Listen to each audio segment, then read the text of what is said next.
Bienvenidos a la plática del maestro Aramis Torres Garduño con el tema Cuando eres criado por un niño, paternidad responsable. Adelante. Gracias, mi maestra. Espero que se escuche fuerte y claro la información, bueno, mi sonido. Espero que la imagen también se vea bien. Y espero no tenerme que mover de aquí porque de repente, cositas que de repente pasan. Pero bueno, pues bienvenidos a todos y a todas. El tema lo titulé sobre cuando cría un niño a otro niño, ¿no? Como que esa era la invitación y el pretexto. Y le pedí a la maestra Dulce que me hiciera favor de colocar de la carta de Pedro este, este pasaje o esta parte de la carta. Y quisiera que tomáramos en cuenta solamente la primera parte, porque me preocupan dos cosas cuando voy a iniciar una plática. El problema de entender que los jóvenes creo que sería el cierre que yo le estaría dando a la plática y quisiera adelantarlo. Si los jóvenes se separan de los ancianos, los jóvenes nunca van a criarse como ancianos. Y cuando se entendía en la antigüedad que se era anciano, el anciano era una persona que tenía las características de una madurez, que era irreprensible, que era una persona que tenía, no solamente por la edad, porque en muchas iglesias presbiterianas o en la educación presbiteriana, no necesariamente un presbítero, es decir, un anciano, es generalmente una persona de una gran edad avanzada, sino es una persona que ha madurado en su experiencia de vida, que ha crecido porque la necesidad se lo ha puesto en juego y es una persona que ha tenido que desarrollar ciertas habilidades por esas experiencias de vida. Entonces, esa parte es la que a mí me interesaba que ustedes pudieran recuperar de esta cita bíblica, que los jóvenes se sujeten a sus ancianos, obedezcan y aprendan de ellos, ¿no? La otra parte, bueno, es una continuidad de una cuestión que está haciendo Pedro sobre la humildad y sobre los soberbios y otras cuestiones, pero esa parte a mí me importaba mucho para poder dar inicio. Y insisto, voy a espolear mi plática y voy a iniciar con la conclusión. Hoy día los jóvenes no están siendo educados por los ancianos. Pero lo interesante sería que hubieran ancianos. Y en ese sentido, tendré que decir al final qué se trata de ser un anciano, qué se trata de ser un adulto, qué se trata de la adultez y por qué mi título es Un niño criando a otro niño. Y primero, si me pueden ir haciendo favor de colocarme las otras láminas. Gracias, maestra. Voy a hacer un rastreo y ahora sí apelé a algo que me decía la maestra la otra vez. Profe, nos quedamos como con faltas de láminas. Entonces dije, bueno, ahora voy a meter prácticamente muchas, pensando en que de repente siento que el discurso está aquí en la cabeza, pero no está en las láminas. Y a veces a la gente le sirve aprender por varias vías, ¿no? Entonces, insisto, ya expolié mi título, ya expolié la plática. O sea, la idea del proyecto, o sea, la idea del discurso es que entendamos que hay que regresar a la educación del adulto, eh, perdón, que el joven esté pegado a los adultos. Pero por razones históricas que ahorita voy a intentar describir y explicar y tratar de ahondar, hoy tenemos la desgracia de que no podemos ser criados por adultos. Porque por razones históricas que se han ido dando a lo largo del tiempo, y no quisiera usar la palabra evolución, me causa ruido. Diría que por muchos acontecimientos que se han dado a lo largo de la historia, las personas han dejado el rol de ser adulto, parecer adulto y tener características de adulto. Repitiendo, hoy los adultos cada vez parecemos menos adultos, caminamos menos como adultos y queremos ser menos adultos. En otra plática yo le decía a la maestra, el problema, bueno, decía yo en la plática, perdón, no a ella, pero sí le decía yo a los que estábamos participando, les decía que hoy estamos sexualizando a los niños. Y los estamos sexualizando porque, por un lado, les estamos enseñando a ser adultos pequeños, es decir, los estamos estructurando como adultos, pero físicamente. Es decir, queremos que se vean como entre joven, joven adulto, o sea, queremos vestirlos como un joven entre de 30 años en adelante, ¿no? No lo queremos vestir como adulto, pero sí lo vestimos como joven adulto. Y lo estamos llevando a prácticas que lo están sexualizando para esa etapa, cuando en realidad ni siquiera los mismos adultos sabemos manejar ese tipo de etapas, ¿no? Todo lo que yo estoy diciendo, por favor, cuando tengan alguna duda, pregunta algo, levanten su mano o quítenme el micrófono, cuestiónenlo y vayan interpelando en la plática, porque de repente yo me sigo y siento que la plática la puedo seguir llevando, ¿no? Y de repente no sé si dejo a la gente como con las dudas. En este sentido, entonces, al niño, por un lado, lo estamos apresurando a su edad, pero lo estamos apresurando a una distorsión de lo que consideramos adultez y a una distorsión de lo que consideramos joven adulto, en el cual ya se han perdido todo lo que significaría ser adulto. Y después voy a ir diciendo cómo se dio esa metamorfosis del adulto que dejó de ser adulto y las raíces históricas de esto. Permítanme abrir un pequeño paréntesis porque algo que me preocupa, si gustas irme pasando a la siguiente lámina, algo que me preocupa mucho, mucho, ahí están una de las raíces históricas y ahorita lo voy a empezar a explicar, pero hay algo que me preocupa mucho en los discursos que estoy oyendo ahora y que lo incluyeron en la presentación de la plática que voy a dar. Por eso lo quiero retomar. Hoy no sé por qué hay un modismo o una necesidad de utilizar la palabra inclusivo, inclusiva. Y la gente se quiere llenar la boca de decir que es una persona inclusiva. Y como que nos sentimos como mal o con un sentimiento de una moral culposa cuando decimos, no, yo no le entro. A mí no me gusta eso de hablar de lo inclusivo. Y me espanta cuando seguimos usando la palabra inclusivo y al rato la vamos a utilizar como si fuese algo normal. Y ahora voy a decir por qué. No tuve el gusto de que mi maestra, que está ahorita dirigiendo todo este proceso, estuviese en una clase que le di a los compañeros de la universidad, a mis compañeros maestros, en calidad de ponente, me invitaron a dar un curso taller que se llamaba La Práctica Docente. Y yo traté de justificar cuál era el sentido del humanismo. Pero mi maestra, por algunas razones que gracias a Dios ya ahorita vamos adelante, no la tuve ahí. Me hubiera gustado que estuviese. Y yo expliqué una cosa que a mí me espanta cuando hablamos de humanismo y cuando hablamos de todo esto. Y hemos revuelto en un mismo crisol cosas que no van. Y quiero nada más aclararlo porque apareció en mi presentación y a mí me preocupa cada que oigo esa palabra. Cuando yo escuché la primera vez la palabra inclusivismo, a mí me gustaba mucho porque me implicaba la idea de tolerancia. Cuando a mí me dicen tolerancia y inclusión, yo decía, bueno, qué bien. Y cuando yo empecé a estudiar la posmodernidad, en mi ingenuidad epistemológica, yo decía que ser inclusivo estaba bien, porque pues implicaba que ibas a meter a la gente que no estaba incluida, ¿no? Y eso a mí me gustó, dije, bueno, ok. Pero en mi inocencia epistemológica yo pensé en vamos a incluir al pobre, vamos a incluir al de la clase indígena porque no tiene algún tipo de conocimiento que tenemos los demás y que como minoría no lo estamos incluyendo. Vamos a incluir a las familias menos favorecidas. Vamos a incluir y en términos de las familias menos favorecidas, a la familia de extrema pobreza.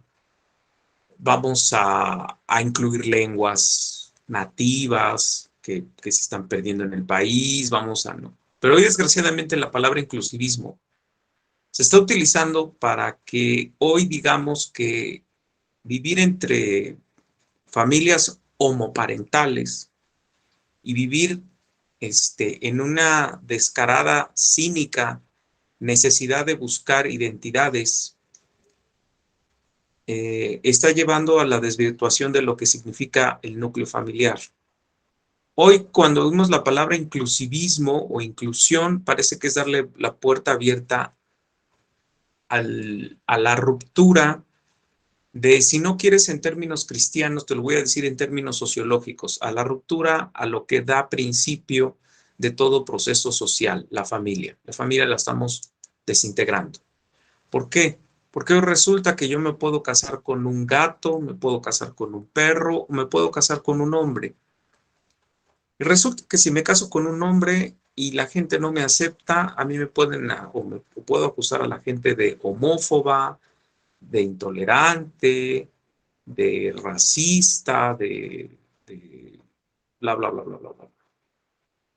Pero lo cierto es que estamos rompiendo con el núcleo familiar y estamos llevando a niños a vivir en ese desorden de figura paterna y materna, que espero cerrar con esa parte en la plática y cuando yo pueda decir qué es figura paterna, qué es figura materna, qué es características de hombre, qué características de mujer adulta implicaría dar todo este discurso.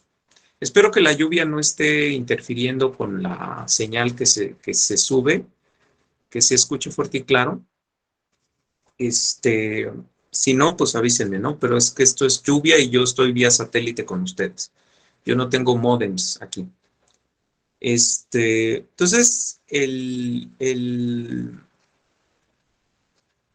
peligro que yo encuentro con la palabra inclusivo o inclusiva es que estamos diciéndole inclusivo a destrozar al núcleo familiar como lo conocemos, a llevar a niños a problemas ya de por sí que ya tienen con las familias heteroparentales, ahora con la idea de las familias homoparentales.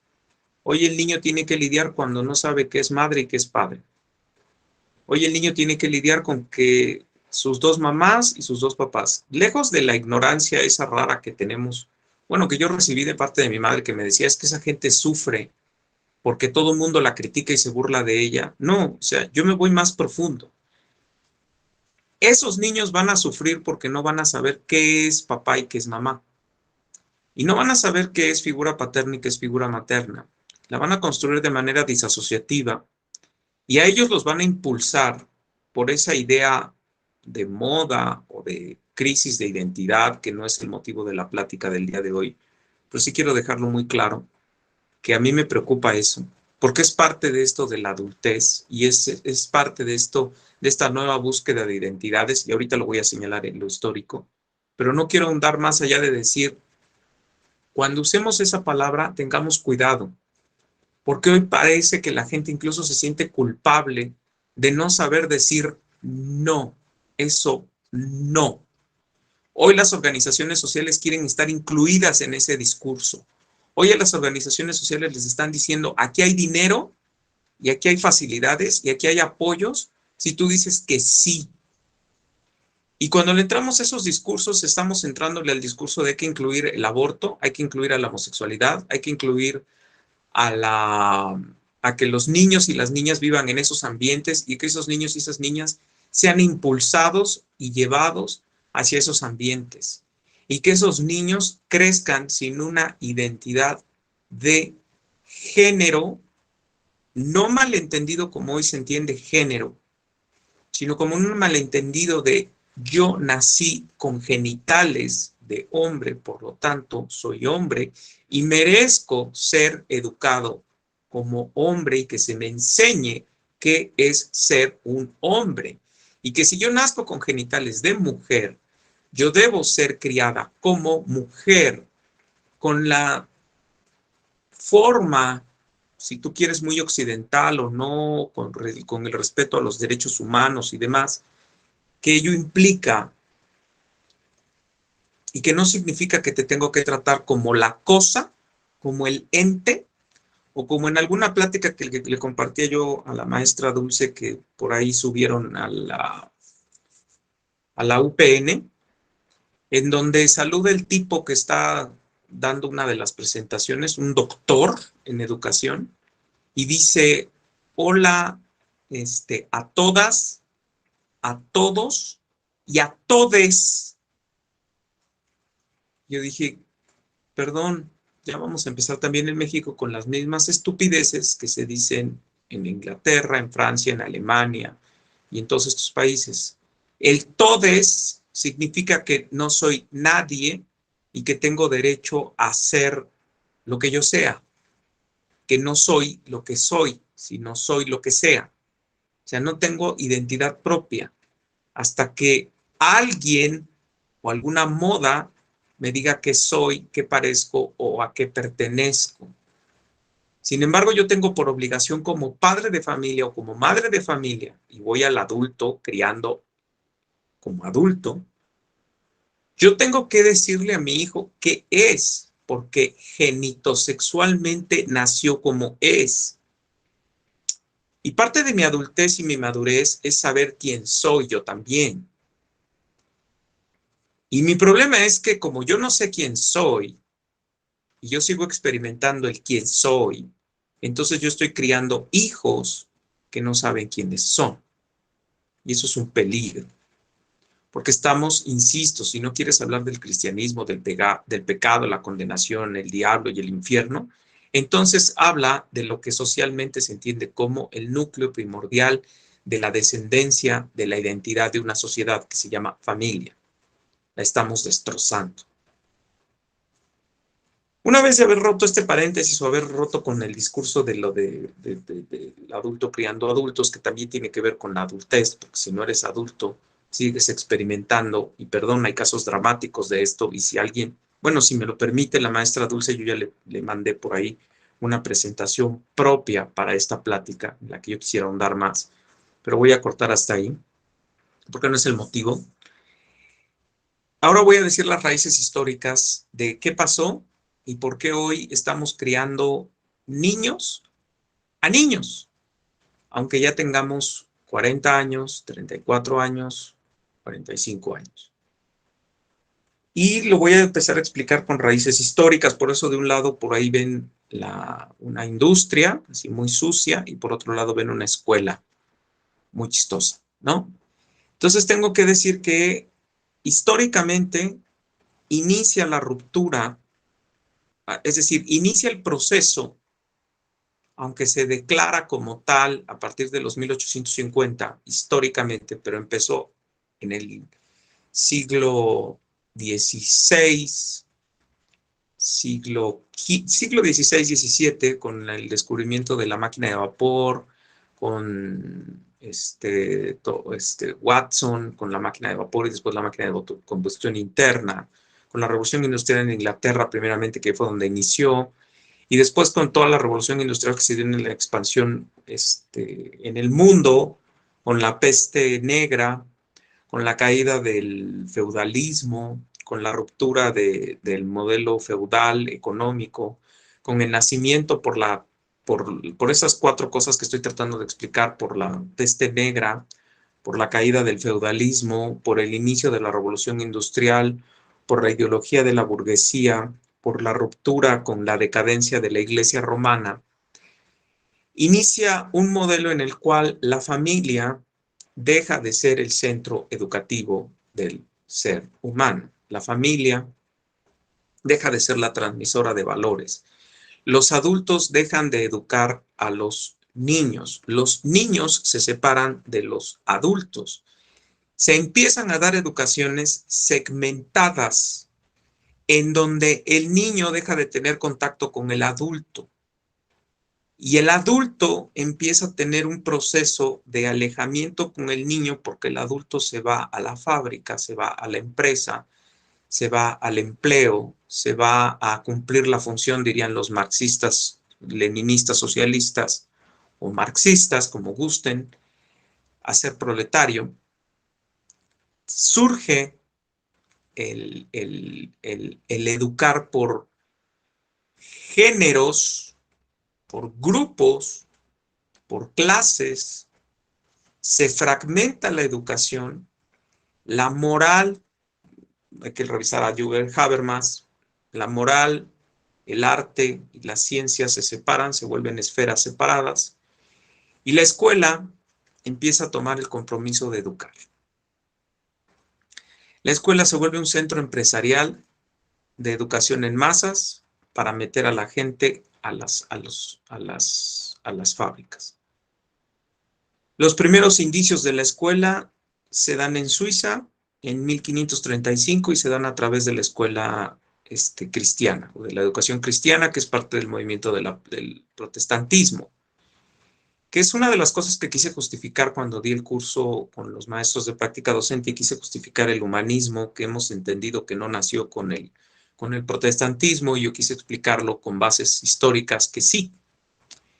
La primera escuela inclusivista, la primera escuela integral, no existía esa palabra antes, integral, es decir, donde entraban niñas y niños y donde iban a alfabetizarse y demás, era en Suiza, y fue una escuela protestante. ¿Por qué surgen las escuelas como tales, es decir, como centros ya de formación de masas? Porque porque las empresas, porque las industrias requerían personas preparadas en menos tiempo a mayor velocidad. Y por cuestiones históricas como las guerras civiles internas dentro de la misma Europa, entre otras por el mismo protestantismo que también trajo como consecuencia guerras civiles, porque desgraciadamente en algunos países el protestantismo y la iglesia reformada entró a punta de palos. O sea, no crean que porque soy cristiano desconozco esta parte de la historia, incluso movida por los mismos luteranos, no así como los calvinistas, pero sí por los luteranos, que el mismo Lutero dijo, hay que acabar con la clase campesina, si esa clase no permite que el protestantismo avance, ¿no? Y se hicieron atrocidades en pro de ese tipo de iglesia, pero también tuvo más ventajas que desventajas, ¿no? Y podemos verlo históricamente en los países en donde se implantó. Pero bien, entonces empezamos con este nuevo proceso, se rompe la formación en el hogar, padre y madre dejan bueno, primero se va el padre. El padre tenía la característica de enseñar oficios, de enseñar interdictos, de enseñar moral, de enseñar todo en casa. El padre se va, la madre se empieza a encargar del hogar y por otras razones históricas que iré comentando después, la madre también en algún momento va a dejar la casa. La madre va a empezar a tener ideas de independencia, primero motivadas por el mismo cambio en los órdenes de gobierno y en los órdenes sociales, pero después por gusto, porque ella empezó a creerse la idea, se empezó a creer esa lógica. Y tendré que hablar del feminismo, desgraciadamente. Empezaron a lograrle meter sutilmente la idea de que ella tenía que ser independiente, que ella también tenía que desarrollarse, que ella tenía que ser emprendedora, que ella tenía que llegar a ser una mujer autosuficiente, que no necesitaba del yugo del hombre, en esta famosa tontería que hoy le llaman poder heteroparental, en donde parece que nosotros obligamos a las mujeres, no que nacieron con la capacidad, sino que nosotros las obligamos a tener hijos. Entonces hay que quitarlas de tener hijos, hay que darles la libertad, nada de que son, en la familia que el hombre es la cabeza y que ellas, no, porque ellas no pueden ser el cuello o no pueden ser la ayuda idónea, ellas tienen que ser también la cabeza. Y entonces empezó toda una serie de pleitos en los cuales la identidad del hombre y de la mujer, de la madre y del padre se empezaron a descolocar. Entonces el padre se vuelve un trabajador, se va de la casa se rompe ya como el espacio en donde se aprendían artes, oficios, moral y educación, se va a la escuela, en la escuela nace el trivium y el quadrivium, en la escuela entonces se vuelve el centro de educación para el trabajo.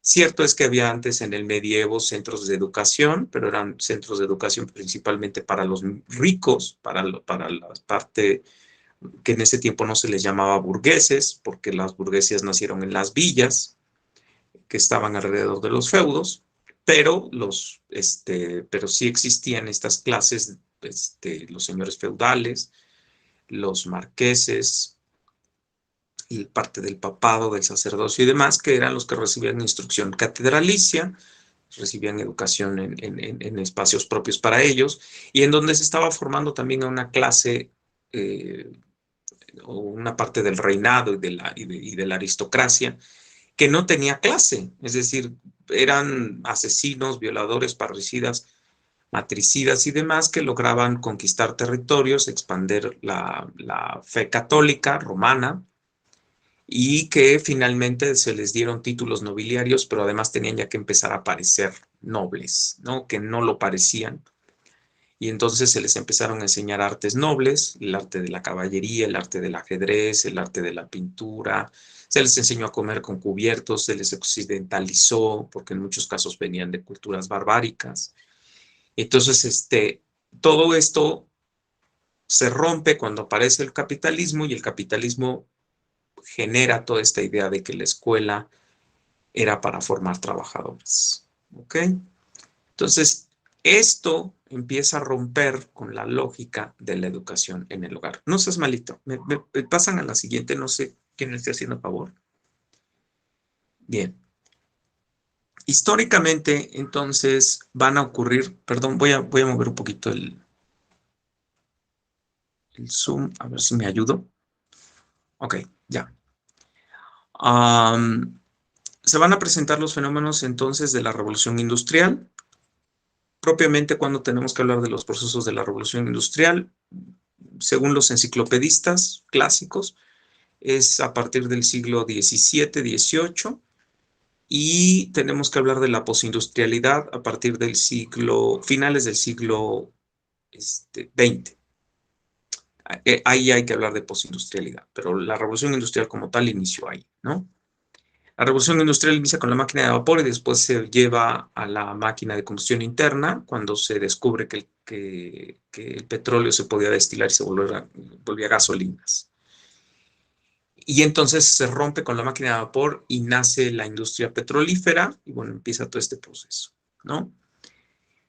Por otra parte, bueno, decía yo que habían desaparecido los gremios. ¿Qué son los gremios? Bueno, los pequeños talleres que están alrededor de los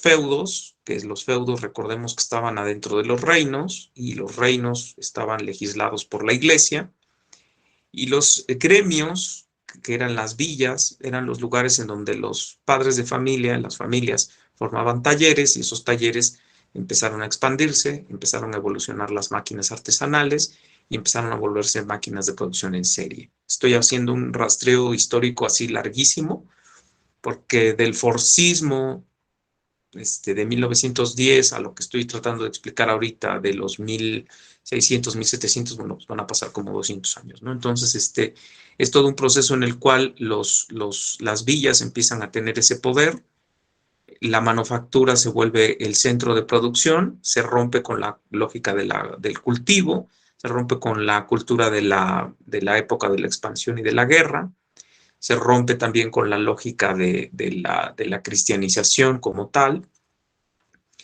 y principalmente por una revolución que se dio en Europa, que es la Revolución Francesa, que es la revolución que mató a Dios. Dios murió, hombre, sírvete de tu razón.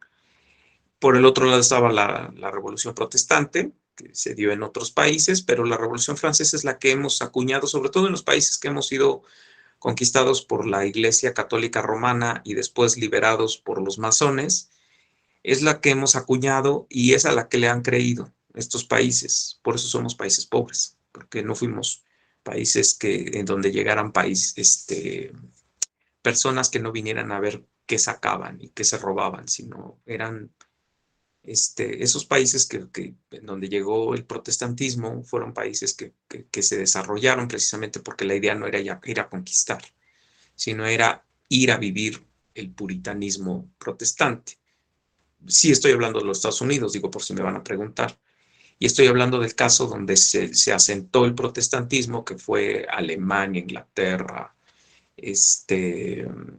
Holanda, que ahora ya le llaman Países Bajos, ya le quitaron el nombre de Holanda, Suiza, que fueron países que finalmente fueron impactados por el cristianismo protestante.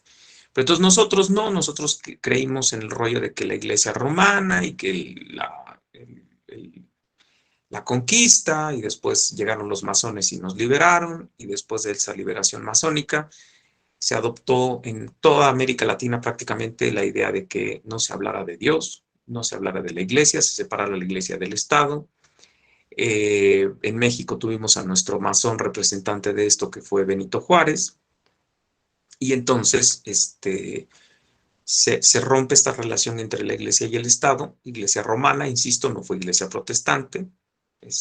Por eso tenemos un feudalismo tardío en México y un cristianismo tardío y cancerígeno en México.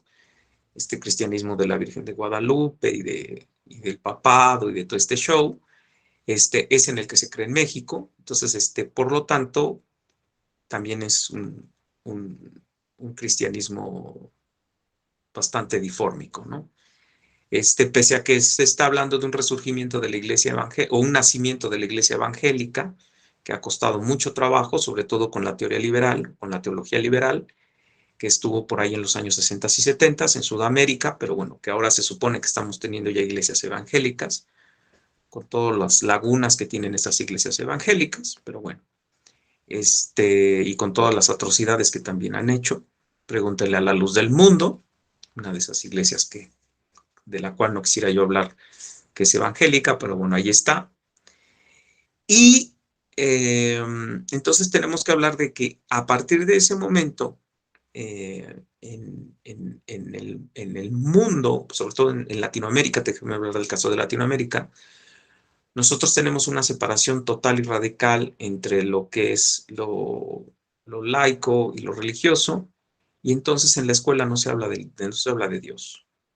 En la escuela tú tienes que hablar hoy de homosexuales y de lesbianas y de que cada quien decide qué genital tiene, perdón, qué sexo tiene y con quién se quiere casar, y hoy tienes que decir que es legal el aborto, y hoy tienes que aplaudir que el PRD logró que el aborto fuera permisivo en el DF. Pero hoy no puedes decir en la escuela, gracias a Dios, no puedes decirle al niño, lee la Biblia si no conoces a Dios.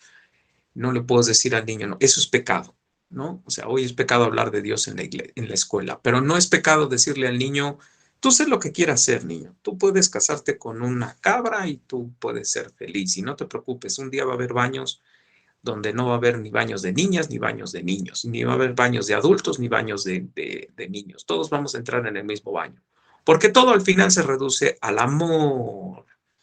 Y tú puedes ser lo que tú quieras ser. Tú nada más enfócate en lo que tú quieres ser y vas a ver que así vas a ser feliz.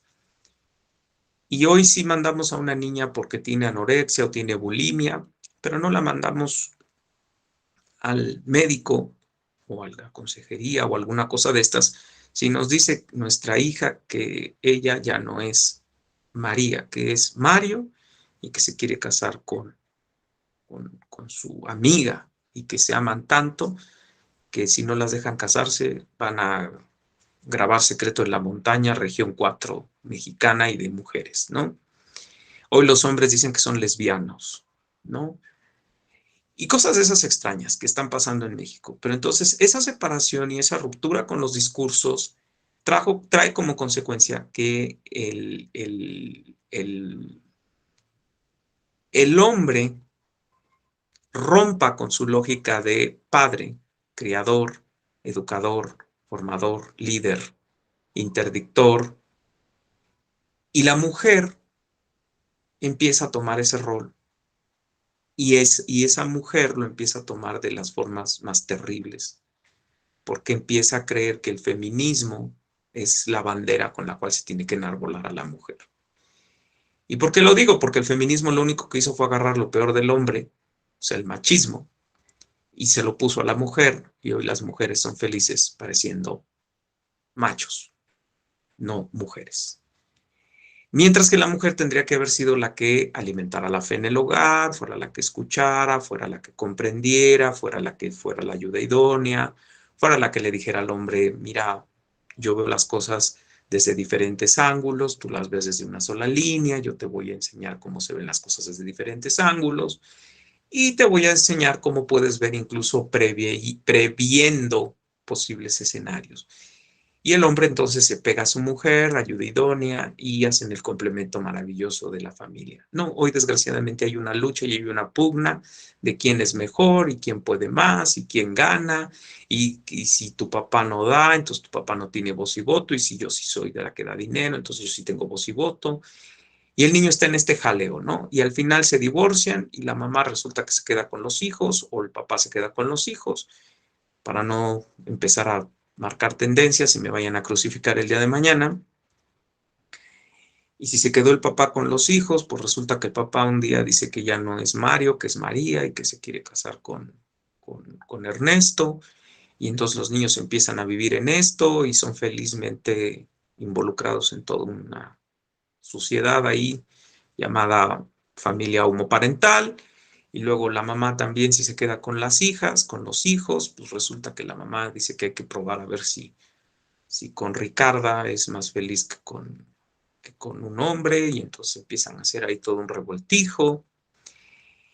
Y la mamá sigue enamorándose a los 46 años, a los 38 años, sigue buscando su pareja ideal, sigue buscando su identidad como mujer, sigue tratando de realizarse, sigue buscando sus horizontes, sigue buscando su independencia, sigue buscando todo esto, ¿no? Y los hijos, pues que Dios los haga reconfesados, ¿no?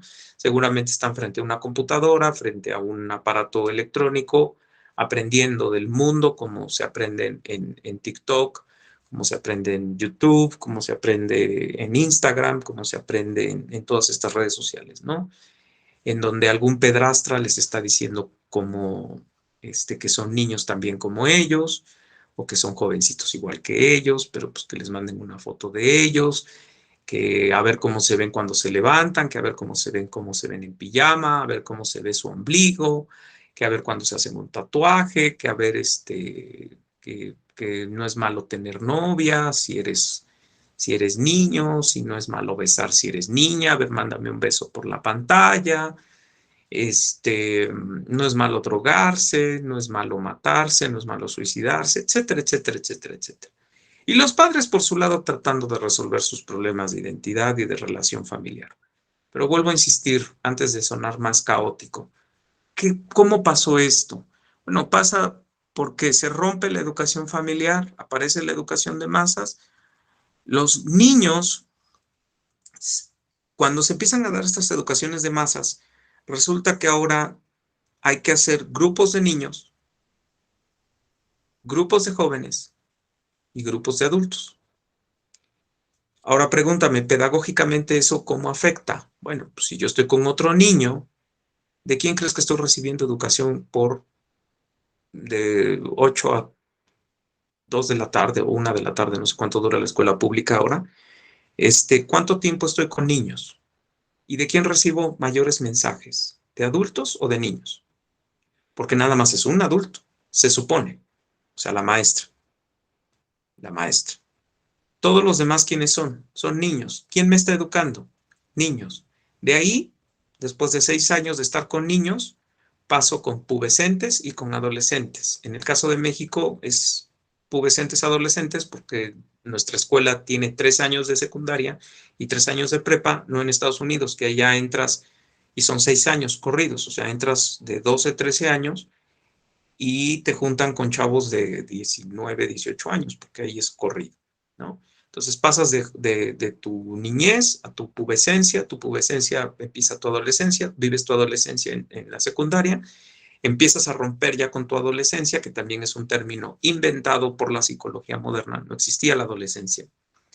En 1500, en 1400 y atrás, nunca existió la adolescencia. Ese es un invento de la psicología moderna, porque había que inventar un vacío entre qué pasaba entre la niñez y la adultez, porque precisamente los modelos económicos estaban elongando la posibilidad de no madurar, de no necesitar crecer.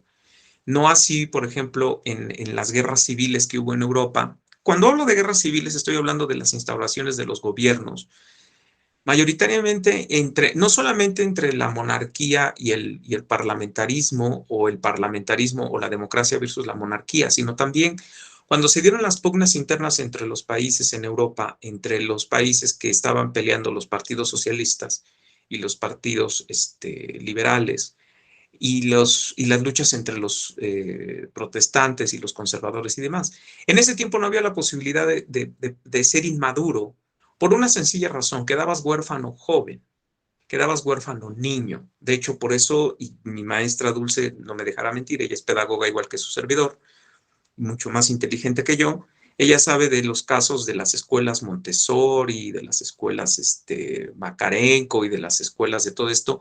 Son escuelas que fueron creadas precisamente porque muchos de estos niños quedaban huérfanos y necesitaban ser incorporados a los centros de trabajo de manera pronta, rápida y expedita. Tenían que ser adultos pequeños y tenían que formarse y madurar rápidamente. Incluso la formación macarenquiana, sabemos que era una formación integradora, donde el niño no solamente sabía leer, escribir, hacer cuentas matemáticas, sino el niño sabía cultivar, hacer manualidades, procesar trabajos manuales, talleres y demás, en las comunas Gorky y York, y eran niños que salían con una especialización técnica con la cual podían incorporarse a un centro de trabajo o hacer comunas y en donde ellos podían autoabastecerse, ¿no? Pero desgraciadamente cuando se empezó a acomodar la sociedad y cuando empezamos a tener mayores comodidades y empezamos a tener un mejor estándar de vida y la calidad social se aumentó, y en donde se terminaron las guerras civiles y en donde se logró alcanzar cierta estabilidad económica, bueno, pues entonces empezamos a romper con esta necesidad, empezamos a dejar de pensar en la necesidad de crecer, de madurar y de hacernos adultos desde pequeños, porque la adolescencia no nada más es una condición biológica, psicológica, también es una condición económica. Un niño en extrema pobreza no tiene derecho a ser adolescente, porque ese niño pasa de niño a adulto. Porque si ese niño no pasa de niño a adulto, ese niño lo violan, lo matan, termina quemado con una mona. Las niñas tienen que cambiar, pero ahí no porque quieras ser lesbiana, sino tienes que cambiar tu identidad porque si no te violan. Entonces muchas niñas por eso se cortan su cabello, por eso se visten como niños, por eso esconden su sexualidad, a diferencia de la tontería que nos hacen creer. La niña trata de cuidarse de eso. ¿Por qué? Porque sabe que en estos espacios, pues obviamente, como no tiene identidad, como no es ciudadana, como no existe, que eso es la extrema pobreza, entonces esos niños peligran en su integridad física, psicológica y emocional y tienen que aprender a valerse por sí mismos. Por lo tanto, ellos no tienen tiempo para estar tonteando. Desgraciadamente, se logra la estabilidad económica en el mundo. Te estoy hablando de 1901, 1902 a 1914. ¿Por qué? Porque de 1914 a 1918 se presenta la la Primera Guerra Mundial, después la Segunda Guerra Mundial se presenta del 36 al 45, 37 al 45, si no me fallan los números, y obviamente ahí también hay inestabilidad, sobre todo en Europa, no en Estados Unidos, eso quiero aclararlo, porque históricamente por eso Estados Unidos tuvo tiempo para construir la ideología del feminismo, el hipismo y todo ese rollo, mientras que Europa tuvo que reconstruirse. O sea, Europa se tuvo que reconstruir porque la guerra Estados Unidos la peleó fuera de su casa. Y eso trajo como consecuencia que, insisto, que las economías permitieran la mayor estabilidad económica, mayor estabilidad social, armónica, mayor crecimiento, y por lo tanto no había un periodo de tiempo en el cual no había nada que hacer. En ese periodo de tiempo en el cual no había nada que hacer, se le inventó la llamada adolescencia. Y entonces empezó todo un periodo de tiempo largo en la que la persona podía empezar a pensar qué quería hacer, cómo quería ser, qué quería hacerse. Tenía tiempo para enamorarse, tenía tiempo para tontear, para buscar. Se inventaron los hobbies, se inventaron los campings para los jovencitos, se inventaron los Boy Scouts, no solamente como estrategia militar, sino también como estrategia de entretenimiento. Y entonces se empezó a prolongar el proceso de ser adulto. Se cambió la palabra de necesidades a deseos, históricamente hablando, y eso lo logró Estados Unidos después de la Gran Depresión, después de 1929. No es cierto, después de la Segunda Guerra Mundial. Las campañas económicas pugnaron por hablar de deseos y no de necesidades, porque entonces cuando tú hablabas de deseos, entonces la gente ya no sentía que le estabas pegando a su identidad como clase media naciente, creciente, y no te llamabas pobre, sino te llamabas una clase deseosa. No tenías necesidades, tenías deseos, y entonces tenías aspiraciones, y entonces buscabas tus aspiraciones. De ahí la frase esta Barbie que dice, eres lo que quieras ser. Entonces el problema es ese, que hoy vivimos de lo que queremos ser. Entonces yo hoy quiero ser asesino. Ay, pues voy a ser asesino porque soy lo que quiero ser, ¿no? Afortunadamente todavía no dicen que sí a eso. Pero lo otro que estoy mencionando hace rato, sí, ya es. O sea, hoy la mujer tiene derecho a hacerse todavía la adolescente, la niña está buscando novio y su identidad a edades en las que ya tiene hijos, ya debería de portarse como adulta y como madura. Y lo mismo el hombre. El hombre también se está tatuando a los 46 años, está tratando de parecer joven a los 46, 47 años, no solamente físicamente para ser fértil, sino simplemente porque no ha encontrado su propia identidad. Hay familias destruidas, hay familias destrozadas, hay familias caídas, entonces por lo tanto ninguno de los dos ha logrado madurar. Y además el modelo económico no necesita que maduremos, necesita que seamos eternamente jóvenes para que sigamos consumiendo juventud. Sigamos consumiendo juventud no solamente estética, o sea, no solamente consumiendo perseguir no envejecer, no encanecerme, no parecer viejo, sino además porque todo ese proceso de consumo me sigue vendiendo que puedo ser eternamente joven. Hay una serie que se llama Cazando Troles, Cazadores de Troles, Troles Hunters en español, de Guillermo del Toro, está saliendo en el Canal 5. Y ustedes, por favor, dense una vez una vuelta y vean esa serie y vean a Merlín, el mago, ¿no? Merlín el mago ya perdió las canas completas, ya perdió la personalidad austera, ya perdió la característica de ser un viejo. O sea, es un señor con canas, ¿sí? Pero con un corte de cabello ¿cómo le dicen eso? De pico de pato. Bueno, así me dijeron alguna vez que se llamaba ese tipo de corte. Un tipo que se mueve tan ágilmente como un chamaco de 23, 24 años, un tipo que tiene esta parte de aquí la tiene pintada de negro, tiene las cejas negras, pero tiene el pelo de este lado cano y tiene una barba cana, pero todo con un peinado aerodinámico, con una armadura muy, que incluso hace juego con la armadura que tiene el niño que tiene 14, 15 años de edad y que está en la secundaria preparatoria, ¿no? Entonces, no queremos crecer, queremos seguir viviendo la adolescencia, queremos seguir viviendo la búsqueda de nosotros, e históricamente va por ahí, ¿no? No seas malito, ¿me puedes cambiar a la siguiente lámina? Porque no sé ni qué tiempo tengo y yo me estoy siguiendo. Como ven, estoy colocando ahí lo que históricamente pasó a partir de 1850 y hasta 1960, que es uno, la caída del cristianismo. Por eso puse atrás a Arceus Sproul, espero pronunciarlo bien. Por eso puse atrás también la idea de la espiritualidad y la deidad y todo eso había que sacarlo. Y aparece a un cristiano arrepentido. Bueno, fue criado por padres cristianos, pero él nunca quiso reconocer su cristianismo. Sigmund Freud. Y aparece Freud en los 1900, o sea, no porque él empiece a hablar esto en 1900, él lo empieza a decir desde 1850, pero el psicoanálisis empieza a tener fuerza a partir de 1900. Y entonces empiezan a aparecer ideas como el consciente, el inconsciente, el yo, el ello, el superyo.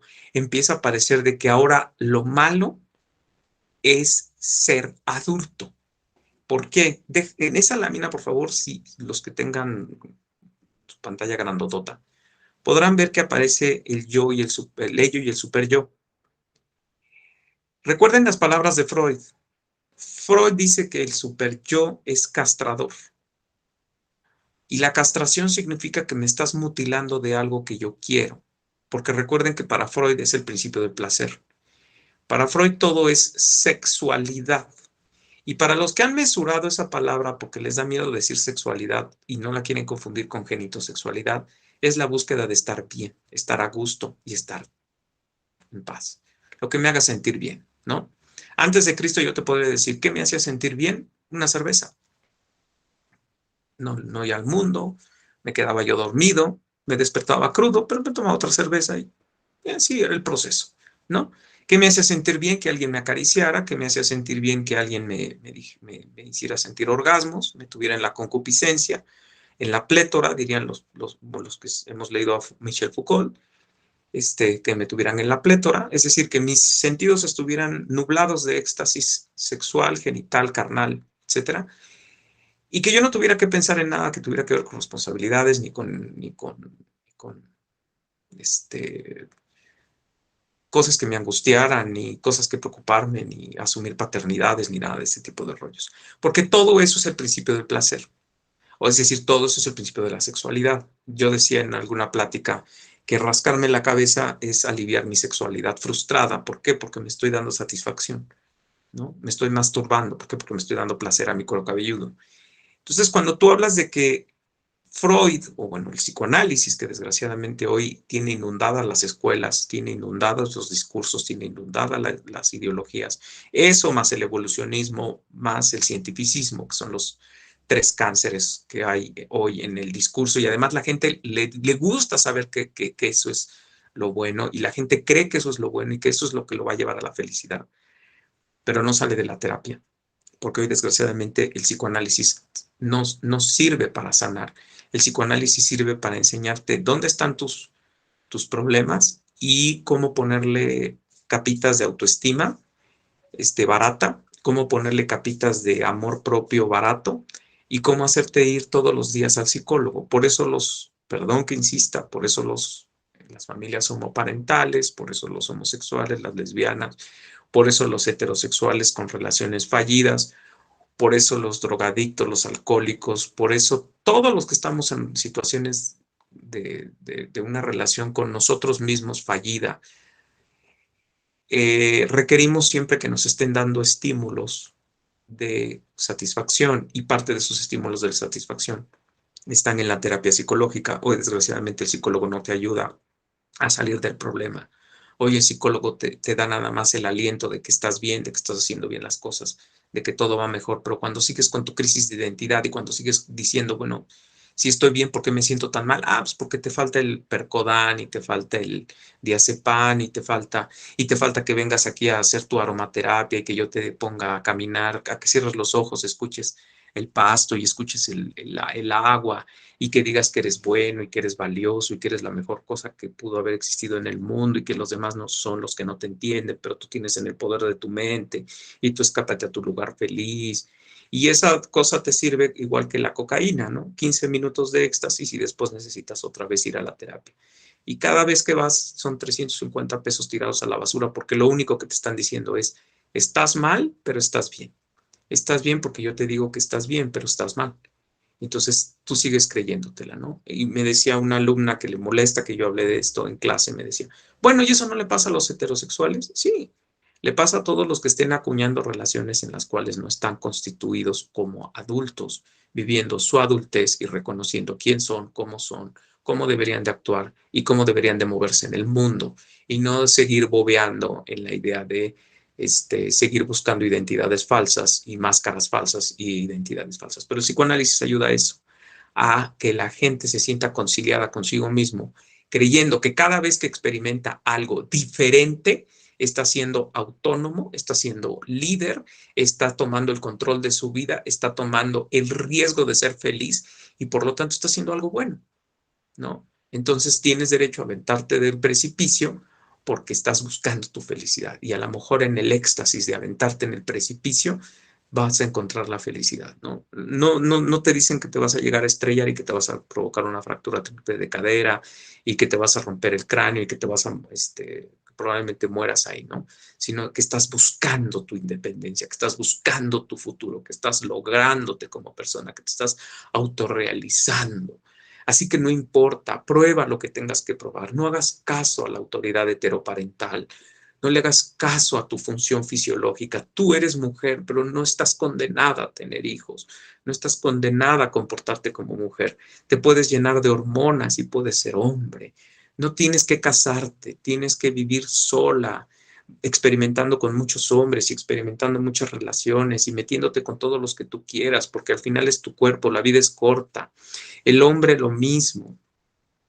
Y los hijos, pues aprendiendo lo mismo, aprendiendo a estar como pirinolas en la feria, nada más dando vueltas y buscando a ver en dónde encajan y no encontrando dónde encajan, porque no tienen padres que les guíen, porque los padres también están como pirinolas dando vueltas. Entonces, el psicoanálisis es parte de esto. El evolucionismo es parte de esto. ¿Por qué? Porque el evolucionismo le dijo al hombre, tú no eres a semejanza de Dios. Tú eres un chango sin cola. Y como eres un chango sin cola, pues vas a seguir siendo un animal siempre. Y ese animal va a estar buscando ser, encontrar su placer. Y nos comparan con los caracoles, y nos comparan con, y es real lo que estoy diciendo, vayan a ideología de género, nos comparan con los caracoles, nos comparan con los animales en hacinamiento, porque los animales en hacinamiento son homosexuales, y son lesbianas, nos comparan con los caballitos de mar, nos comparan con, híjole, se me fue el otro, pero bueno, nos siguen comparando. Y desgraciadamente la televisión, los medios y nosotros mismos hemos decidido decir, sí, yo quiero seguir siendo joven, así yo tenga ya 48 años, yo ya tenga hija, yo ya tenga hijos, yo ya tenga que asumir responsabilidades. Mientras yo me pueda zafar y mientras yo pueda seguir pareciendo Indiana Jones en mis imágenes de Facebook y pueda seguir yo siendo la eterna adolescente, enhorabuena. Y mientras yo me pueda seguir realizando, haciendo lo que a mí me toca ver en esta cerrada, que ya me cansé de comentarles de eso, así que no lo voy a hacer nada más. Esos escenarios curiosos. Ese es el gran problema. Entonces aparece el evolucionismo, nos dice que somos changos sin cola, por lo tanto somos animales y nunca vamos a dejar de serlo. Y luego aparece el cientificismo. Y nos dice el cientificismo que genómicamente tú tienes un problema genético que por lo tanto te lleva a tener problemas de identidad. Mentira, no existe ninguna comprobación de que tengas que tener problemas de identidad, ni problemas de madurez, ni problemas de nada de eso por lo cromosómico. Tú sigues siendo hombre y mujer. De hecho, las experiencias del exterior, es decir, el fenotipo, cambia el genotipo. El fenotipo es todo lo que tenemos en el exterior y puede cambiar el genotipo y te puede permitir incluso madurar. Quienes hemos tenido por necesidad que vivir la adultez desde jóvenes, pues entonces tenemos el problema de que cuando ya somos adultos, ya no nos tienen que decir qué somos, ni qué tenemos que hacer, ni cómo se vive la paternidad, ni cómo todo este rollo. ¿Por qué? Porque lo tuvimos que vivir en tempranas edades. ¿Pero por qué? Porque eso fueron las necesidades que la misma realidad te presenta, no las realidades históricas, sociales y económicas que estamos viviendo el día de hoy. Hoy a la mamá, y vean los comerciales de los 10 de mayo, hoy a los papás, vean los comerciales de los 10 del padre, hoy toda esta idea de los abuelos incluso, vean ahorita que ya se viene la siguiente abominación que es la Navidad, vamos a ver cómo nos empiezan a decir que los abuelos son jóvenes, eternamente jóvenes, como los padres y las madres de familia merecen ser tratadas como jóvenes, que tienen derecho a sus aspiraciones y que tienen derecho a vivir su eterna adolescencia. Pásame a la siguiente, si eres tan amable, porque ya no sé qué tiempo tengo. Entonces, por cierto, en 1850 todavía se oraba, insisto, en los países que históricamente no fueron conquistados por los países de la Iglesia Católica Romana, en los países protestantes se oraba, se hablaba de Dios, de hecho se hablaba del creacionismo, no se hablaba del evolucionismo. El evolucionismo se vino a implantar después de 1860, 1865, pero antes se hablaba del creacionismo y nadie discutía con el creacionismo. Sale Dios de las aulas, entra la ciencia a las aulas, entra la idea de la modernidad, que lo moderno es matar a Dios, lo moderno es hablar que la mujer tiene derechos y tiene en sus derechos es cada día recuperar más lo macho del hombre, es decir, volverse libertina, volverse briaga, volverse fumadora, volverse multiparejas, descuidar a los hijos, gritarles a los hijos en la cara que los hijos ya deberían de haber madurado cuando tienen 8, 7, 6 9 años, que ya deberían de comportarse como adultos, que ya son responsables, que ya tienen que bla, bla, bla, bla, bla. Cuando la pregunta es si tú eres responsable, tú te guías como adulta. No, la verdad es que los padres de familia no se guían como adultos. Hoy la adultez es, espérate tantito, vas a llegar a una edad en la que vas a poder fumar, tomar, tener parejas, tatuarte, pintarrajearte, salir como callejera a la calle, ponerte ropa que casi casi te haga translúcida tu genitalidad como mujer. En el caso de los hombres, vas a usar trajes que vas a parecer como los cerillitos antes cuando ibas a los centros comerciales. Hoy el pantalón del hombre, el de vestir, parecen pantalones de popotes. Ya ni siquiera los trajes los encuentras como antes de hombre. Hoy la ropa, las camisas, las camisetas, parece que te tienes que seguir vistiendo como si tuvieras 19, 20 años de edad. Y bueno, todo eso sigue trayendo como consecuencia que las personas no estemos pensando como adultos. Y vuelvo a insistir, el mercado nos está ayudando. Ahí ya había yo hablado de Freud, 1900, del psicoanálisis y del cientificismo. No seas malita, pásame a la siguiente, ¿no? Porfa, porque creo que ya se me está acabando el tiempo. Hablé del principio del placer, vuelvo a repetir, las personas ya no queremos vivir bajo el principio del no placer. Por lo tanto, ser adulto, ser maduro y tener responsabilidades y asumir tus responsabilidades como debes, completas, ya no se quiere. El padre ya no quiere llegar a la casa, el padre quiere irse con los amigos a seguir tomando, el padre sigue buscando a su pareja allá afuera. Si la secretaria le dice cosas que la esposa no le dice, entonces la secretaria es la nueva amante. La amante que va a traer como consecuencia el divorcio, la amante viene con una fractura de padre porque su padre estuvo ausente, porque su padre no existió. Entonces la amante busca a su papá en el chavorruco que hoy se le dice Sugar Daddy, y ya también hay la Sugar Mom, por ahí para las que se sigan santificando porque son mujeres y supuestamente no son pecadoras o no se descarrían. ¿Qué es el Sugar Mom y qué es el Sugar Daddy? Pues son las personas adultas que tienen las posibilidades económicas para mantener a un joven y satisfacerlo en lo material, mientras el joven lo satisface con lo sexual, ¿no? Perdón, con el amor, porque hoy le dicen amor a eso. O sea, revolcarnos con muchos y revolcarnos con muchas quiere decir que lo hacemos por amor, estamos buscando el amor. No, no es cierto, estamos buscando satisfacernos genital y epitelialmente, nada más, no estamos buscando otra cosa. El amor no está en revolcarse con la gente, el amor no está en tener sexo, el amor no está en acostarse con alguien. Yo te puedo amar y te puedo dar un muy buen consejo, te puedo hacer una muy buena crítica que te termines llorando y que te termines arrepintiendo de todas las tonterías que has hecho. Y te amé y no me acosté contigo, ni te acaricié, ni te sobé. Pero hoy desgraciadamente creemos que eso es ser feliz, eso es el amor. Entonces, hoy no queremos vivir el síndrome de castración, por lo tanto, todo lo que implique escuela, familia, iglesia, responsabilidades y demás, es parte del super yo, es la castración. No queremos estar castrados, queremos estar libres de, por lo tanto, queremos vivir por el placer. Por eso hablé hace rato del yo, el ello y el super yo. Si eres tan amable, me pasas a la siguiente. Y para 1418, recordemos que la industria en Estados Unidos y en Europa, pero en Estados Unidos fue donde se dio más, o al menos yo tengo el referente más grande ahí. Recordemos que había la necesidad de la producción en masa de armas, de todo, o sea, no nada más de armas. Incluso las mujeres donaban sus medias y se pintaban sus piernas con café instantáneo y con un lápiz de delinear ojos se pintaban las medias, porque antes la mujer usaba medias,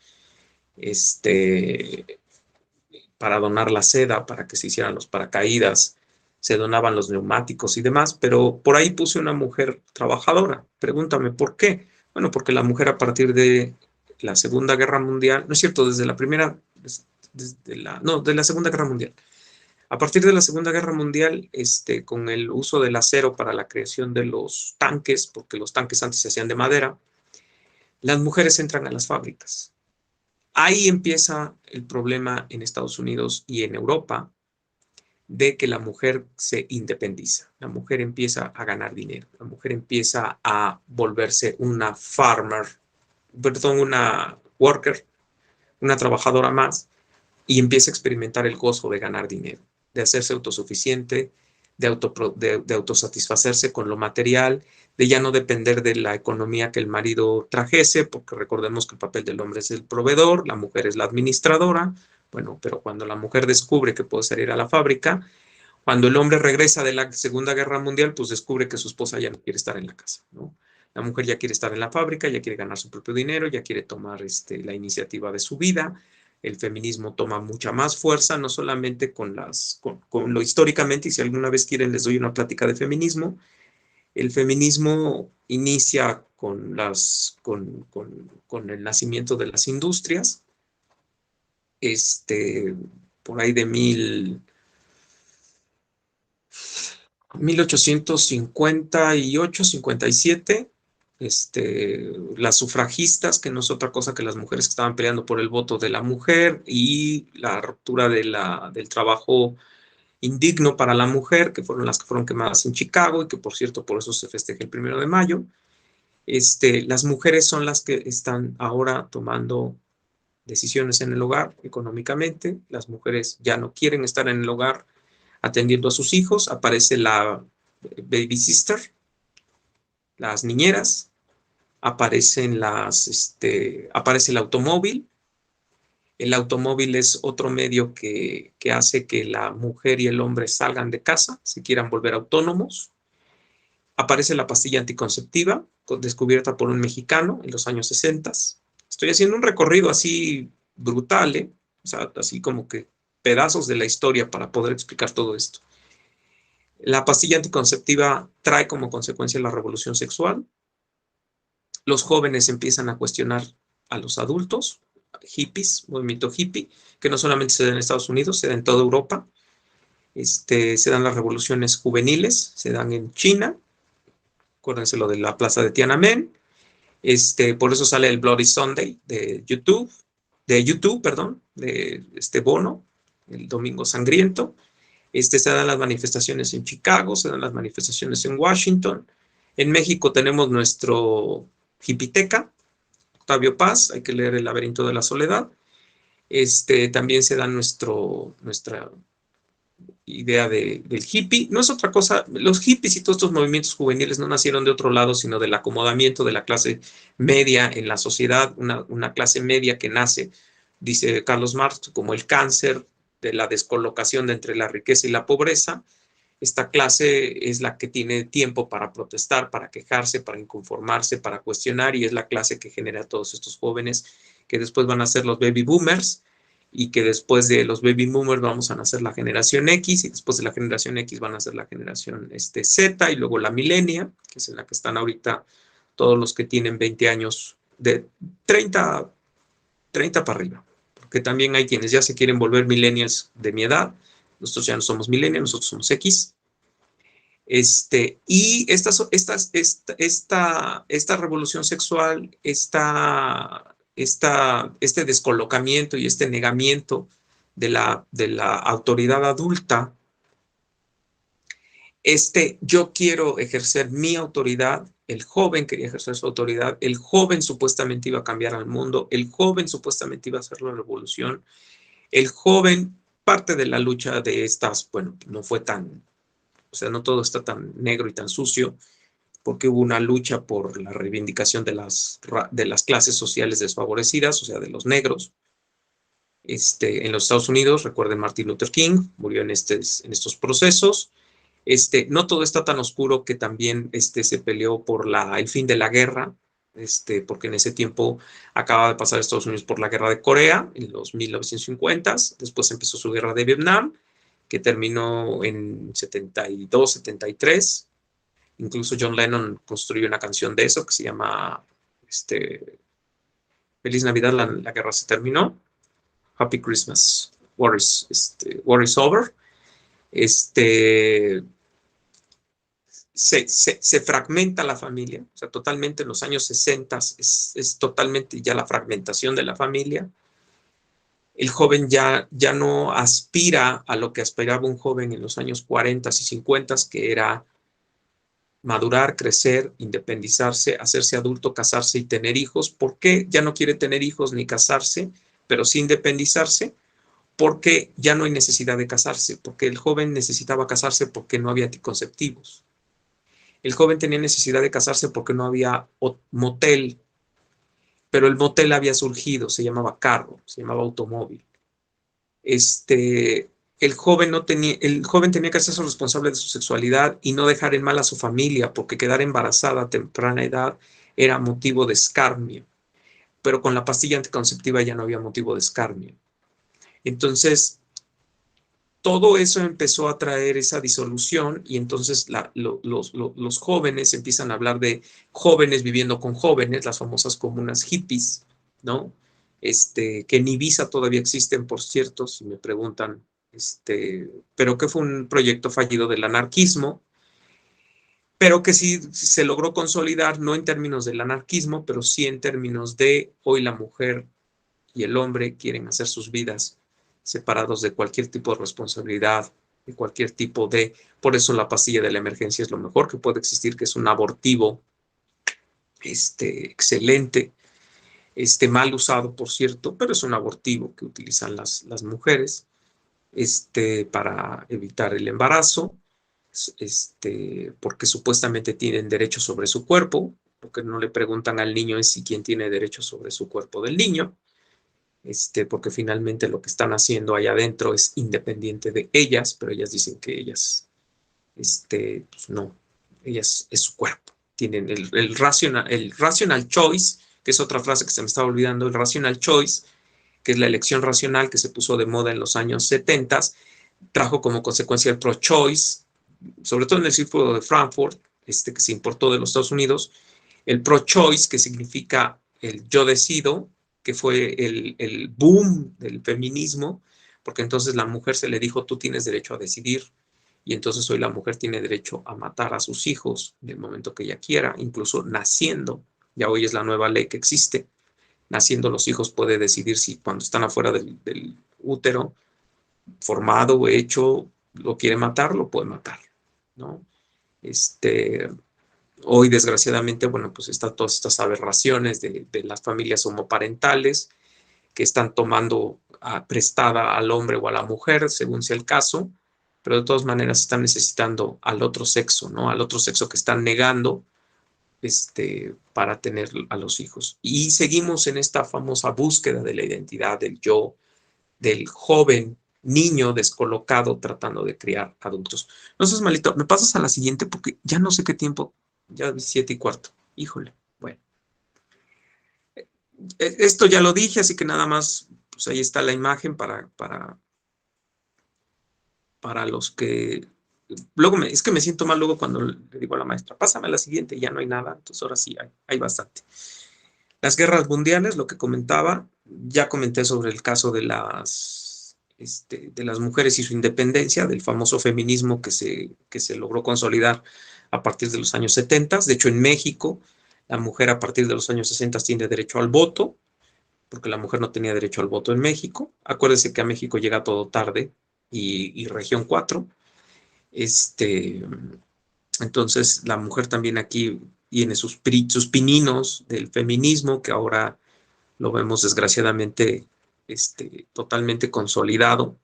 Hoy la mujer que no sale con la bandera LGBTQ en una manifestación no se siente realizada.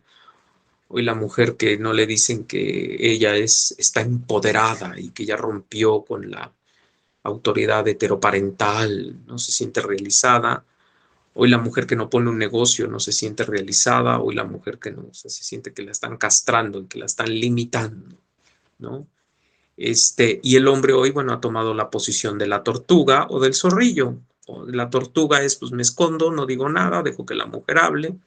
O el zorrillo, cuando hablo, lo único que hago nada más es gritar, despotricar, sacar mis emociones contenidas y ahí quedo, ¿no? Y vuelvo a insistir, y los hijos y la familia y todo esto pues, está yendo, ¿no?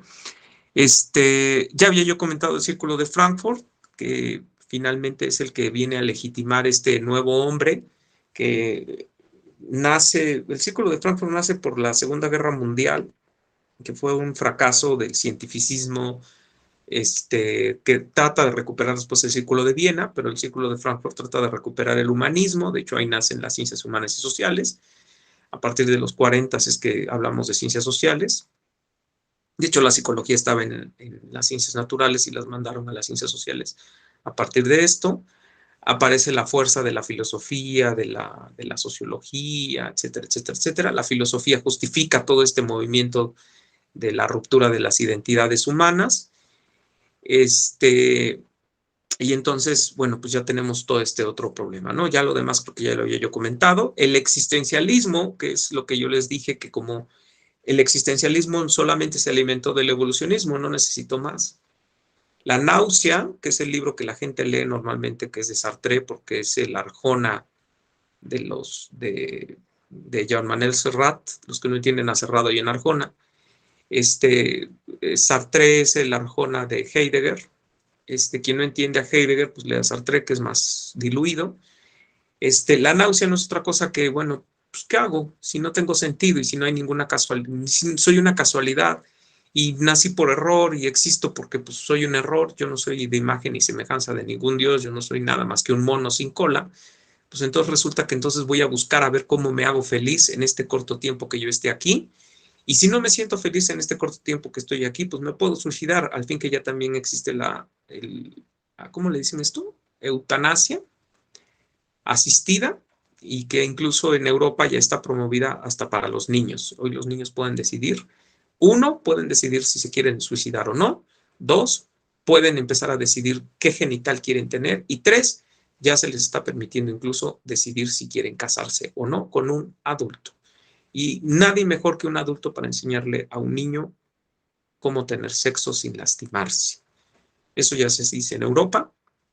Ustedes van a decir, ah, es Europa. Sí, igual decíamos del COVID e igual decíamos de otras cosas. Y hoy tenemos marchas LGBTQ y hoy tenemos organizaciones sociales que para ser incluidas en proyectos económicos, en proyectos, en prestaciones, para poder entrar a ciertos canales y tener ciertos privilegios, están aceptando este discurso como legítimo, válido y moralmente necesario, porque así somos inclusivos. Guerras mundiales, ¿verdad? Ok, pásame a la siguiente, no seas malito. O malita, no sé quién me está haciendo el favor de ayudarme. Ok.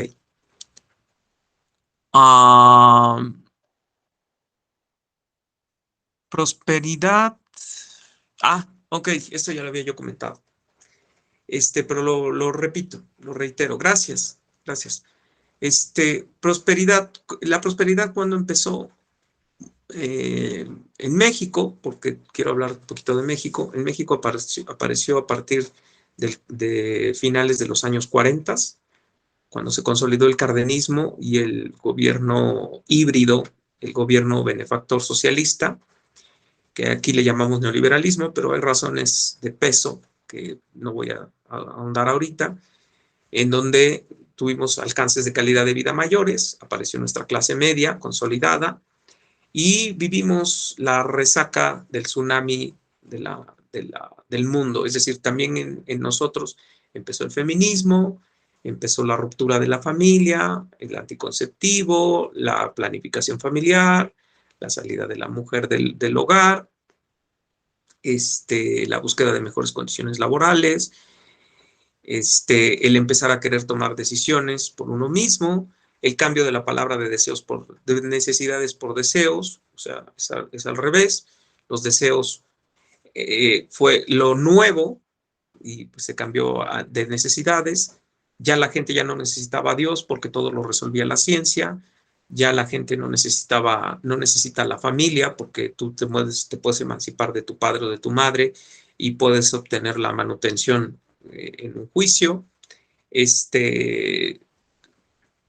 Muchas cuestiones de este tipo. De hecho, incluso los pleitos hoy en Europa son por la patria potestad, pero al revés, por quién no se queda con los hijos para no tener que estar pagando la manutención de los mismos, ¿no? Por lo tanto, como las condiciones sociales, económicas, pues se permite que entonces la persona no necesite madurar pronto, ¿no? Hoy puedes prolongar tu adolescencia, juventud mucho, mucho tiempo más, ¿no? Incluso hoy el chavo se casa, perdón, el chavo se gradúa y en lugar de meterse a trabajar, todavía se avienta un tour y un viaje y sale en Facebook y sale fotografiándose. La muchachita sale fotografiándose con las muchachitas, saliendo a grandes excursiones para seguirse realizando, porque todavía no se terminan de realizar, ¿no?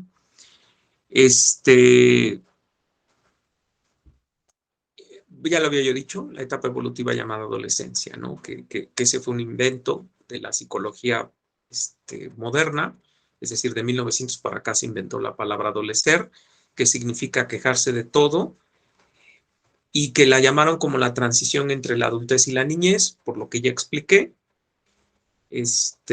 No seas malito, ¿me pasa a la siguiente?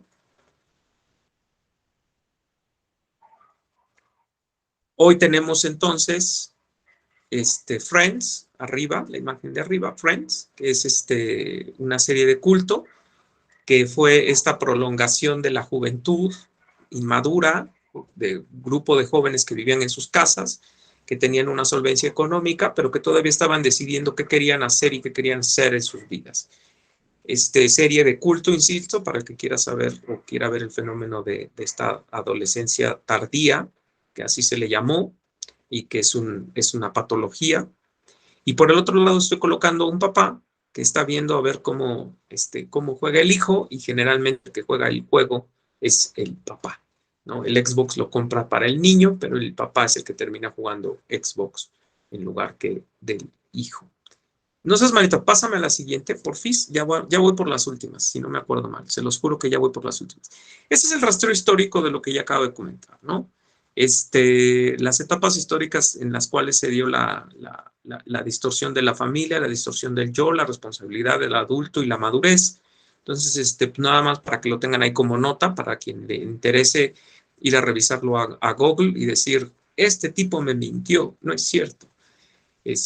O para que lo quiera ahondar, ahí están las fechas. Para quien quiera saber de lo que estoy hablando, también lo puede encontrar en un texto que se llama Ideología de Género, también en otro texto que se llama El Gran Reseteo, y para quienes quieran ahondar en el Sigfrido de Frankfurt, lean a Michel Foucault, en todos los libros que hay de Michel Foucault, Historias de la Sexualidad, Genealogía de la Palabra, El Cultivo del Yo, Historia de la Sexualidad 1, 2, 3.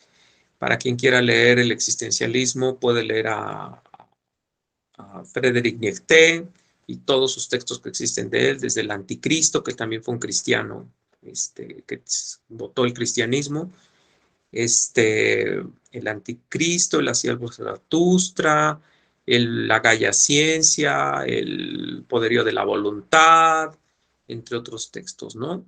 Que por ahí voy a recomendar, y que los estoy recomendando porque luego la gente ha de decir, pues, ¿de dónde saca tanta cosa este tipo? ¿Cuántas se fuma antes de venir a la plática, no? No seas malita, pásame a la siguiente, que con esas ya voy a concluir, bendito sea el osito Bimbo. Bien, salidas, porque nunca doy salidas, siempre dejo a la gente con la idea de, híjole, ¿y ahora qué? ¿Así nos vamos todos tristes y abiertos, diríamos en psicología? No, vámonos a las salidas. Una familia, ¿en dónde? Y si me pasas a la siguiente lámina, sí hay lámina, te lo juro que hay lámina. No sé si ya me pasé de tiempo, maestra, si no, ya me callo. Opciones. Homeschool. ¿Qué significa la homeschool? Que la casa vuelva a ser el centro de educación. Pero eso significaría que tuviéramos hombres, adultos, maduros, centrados, sabiendo qué es ser hombre. Mujeres, adultas, centradas, sabiendo qué es ser mujer. No mujeres y hombres tratando de realizarse. Gracias, maestra. No mujeres y hombres tratándose de realizar, porque eso que llamamos realizarnos es seguirle buscando al tonto en tinieblas que no necesitas buscar en tinieblas, ¿no? Tendrías que sentarte a leer un buen libro que te explicara qué es ser hombre, qué es ser mujer, qué es ser adulto, dejar de estar revisando en Facebook parejitas y grupitos de tonterías, meterte a clases que hay virtuales gratis de cómo ser padre, cómo ser madre. Y cuando empieces a escuchar frases como, es que la heteroparentalidad y la monoparentalidad y hay que romper la figura paternomarental y no sé, mira, cámbiate de canal. O sea, no te quedes en esas estupideces. Cuando escuches frases como, es que la emancipación del ser cuando nace de la liberación del yo, salte de esos canales. Porque vas a empezar a leer basura, que lo único que va a empezar a justificar es, entonces por eso estoy como tonto, como niño bobo inmaduro, buscando todavía ligarme a una señora de 34, 40 años, y yo tengo 40, 50 años y todavía ando montado en motos itálicas, haciéndole al bobo con mis tatuajes y quedándome hasta la 1 de la mañana enfrente de sus hijos, tomando, enfrente de sus vecinos y ella ahí afuera también haciendo el ridículo como borrachita. Ay, fíjate, y por eso mis hijos se están suicidando y por eso, qué bien, entonces sí estoy haciendo bien las cosas, que mi hijo se suicide. No, estás haciendo las cosas mal, no oigas esos discursos. Por eso, cuando oigas esas cosas, mejor córrele. Son dispositivos que lo único a lo que te van a llevar es a justificar seguir haciendo tonterías. Y si alguna vez necesitas, si alguna vez quieres ahondar en esto, también podemos dar una plática. Bueno, entender que ese es hombre y que ese es figura paterna. Y perdón, estoy hablando de los hombres, porque además de que nos han satanizado, los hombres nos hemos dejado satanizar, ¿no? Aparte de que los hombres no podemos entrar a dar clases a los kinders, porque aparentemente somos los únicos depravados, los únicos que estamos buscando tener sexo con niños, los únicos que o que todos los hombres somos lujuriosos, por eso no podemos dar clases en los kinders y demás, y nos han llenado de un montón de chapas. El hombre es la figura de casa, el hombre es la cabeza del hogar, el hombre es el que tendría que llevar el timón del hogar, el hombre es el que tendría que tomar las riendas del hogar. El hombre, diríamos bíblicamente hablando, tendría que ceñirse los lomos. El hombre es el que tendría que enseñar qué es familia, qué es ser hombre, qué es ser mujer. El hombre tendría que decirle a la mujer cómo vivir, cómo sentarse, cómo pararse, cómo callarse, cómo hablar, cuándo no hablar, cómo hablar y dónde hablar, porque esa era nuestra labor y esa ha sido nuestra función desde que empezamos a ser hombres. Y perdón, desde mi posición, y lo puedo debatir con quien guste, no vengo de un chango que se le cayó la cola. Yo nací siendo un ser humano con la mente racional, con lenguaje, con la capacidad para pensar, ver y entender el mundo. Si tú quieres seguir creyendo que eres un chango, pues entonces síguelo creyendo, pero no preguntes por qué tienes que tomar Percodán, Tecate, y estar viendo si Ricardo, Juan y Pedro en una bebida masculina entre muchos hombres, teniendo unas borracheras entre muchos hombres muy masculina, no terminan teniendo prácticas que no van, o por qué tu mujer resulta que ya quiere andar con Alicia, o por qué tu mujer está por allá haciendo sus cosas, y por qué te horrorizas el día de mañana que tus hijos entran a la vocacional o a la prepa y le echas la culpa a la vocacional y la prepa y dices que eso los echó a perder, o es que es la edad de la punzada, cuando en realidad lo que tú hiciste es que el árbol tierno, sano, limpio, sin ningún problema emocional, psicológico o físico, tú dejaste que su condición caída empeorase viéndote caer y caer y caer y caer. Bien, ¿qué es la figura paterna y qué es ser hombre? Si eres tan amable, me pasas a la siguiente lámina y ahí sí se los recomiendo que lo apunten o que lo pongan un screenshot o que le hagan algo a eso. Un hombre, por favor, un hombre es un líder. Un hombre es un hombre que se sabe hombre, por eso puse endógeno. Un hombre tiene iniciativa, un hombre tiene control, un hombre tiene autoridad, un hombre tiene gobierno, y eso también lo debes de tomar en cuenta cuando te pregunten qué es un andragogo o qué es un ándrogos, qué es un adulto. Un adulto ya debería de tener gobierno de sí mismo. Ser interdictor quiere decir ya sé leyes, ya sé reglas, y ya vivo bajo reglas, y ya tengo un discurso, un decir ser y hacer en congruencia. Soy un buen legislador, quiere decir que sé aplicar las leyes, que sé cuándo se aplican y cómo se aplican, sé aplicar los castigos, sé cómo llamar la atención, sé cómo advertir algo sin herir, lastimar. No tengo que ser soberbio, grosero, agresivo, lascivo. No tengo por qué difamarte. No tengo por qué tratar a mi mujer, sino como lo dice la Biblia, como un vaso frágil, como un vaso de honra, como alguien a quien hay que amar como Cristo amó la iglesia. El problema es que eso no se lo dicen a la mujer. A la mujer le dicen que el hombre es cabeza del hogar y entonces la mujer dice, no, cabeza de mi nadie. No, perdón, cabeza del hogar. Pero porque el hombre tiene un compromiso, porque Jesús ama a su iglesia y el hombre tiene que amar a la mujer como Jesús ama a su iglesia, porque para el hombre tiene que tomar la representación de Jesús y amar a su iglesia, que es su mujer, su esposa, respetarla, amarla, honrarla, tratarla como vaso frágil, tomarla como ayuda idónea, entender que ella complementa las cosas que él no tiene, porque él es imperfecto y se va a unir la imperfección con la imperfección para tratar de hacer una completud, no perfectamente perfecta, pero completa, en la cual los dos se van a unir y hacerse una sola carne. Y esa una sola carne se va a dar ese entendimiento entre el liderazgo y el periscopio, para que me entiendan.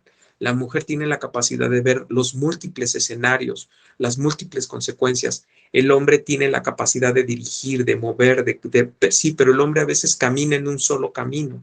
Entonces la mujer lo puede detener y decirle, a ver, espérame, ¿qué vas a hacer? ¿Ya me dijiste qué vas a hacer? No, perdón, tengo que decirte, te explico qué voy a hacer. Y entonces ella mira los multiescenarios y dice, mira, yo veo esto, tú dices que va por aquí, pero mira, yo veo este y este y este y este y este. Yo voy a respetar tu decisión, pero mira, ahí están todos estos escenarios y aquí están estas posibles consecuencias. Y entonces te ayuda a tomar tus decisiones y te ayuda a desarrollarte como líder. Pero un líder tiene que ser humilde, tiene que ser un líder de tarea, tiene que ser respetuoso, amoroso, tierno, oyente, hablante, dirigente, tomador de decisiones, pero también amoroso, tierno, cuidadoso, respetuoso, no un macho pantaleón.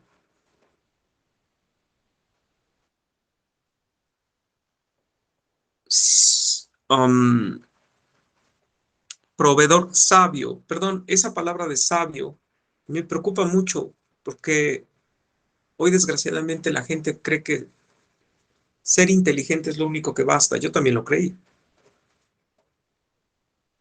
¿Cuál es la diferencia entre ser sabio y ser inteligente? El inteligente resuelve problemas y eso lo sabe cualquier, bueno, no cualquiera, porque ya vi que hay cada psicólogo dando clases que, bueno, este, pobres de sus pacientes. Un inteligente resuelve problemas, punto. Un sabio, antes de resolver el problema, piensa las implicaciones morales, piensa si se está yendo en sí mismo, su honor, su integridad, su, toda su moral. En mi caso del cristianismo, mi Dios, si estoy ensuciando a mi Dios con lo que voy a hacer. Si los códigos morales que estoy rompiendo de mi Dios, porque para mí, insisto, la moral, y bueno, puedes leerlo históricamente, la moral viene de un Dios. Para los que digan que no fue de un Dios, bueno, vino de una religión. Tanto el código de Hammurabi como las tablas de Moisés vinieron de un Dios o de una religión, como lo quieras entender. Pero desde donde lo miro yo, y puedo tener las bases teológicas también para decírtelo, es de un Dios. Si yo estoy rompiendo con esas reglas, entonces no soy sabio. Soy inteligente porque estoy resolviendo el problema, pero me estoy volviendo maquiavélico. El fin justifica los medios. Pero el fin, si el perseguir el fin rompe con mi moral, entonces no estoy siendo sabio. Entonces, mi sabiduría implica que la integridad de persona que yo pretendo generar en mis hijos, que mi mujer vea, respete y asimile, vaya en juego con lo que estoy haciendo en mis acciones.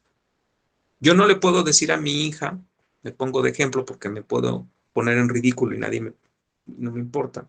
Y si alguien me cuestiona, tampoco me importa en esos términos. Yo no le puedo decir a mi hija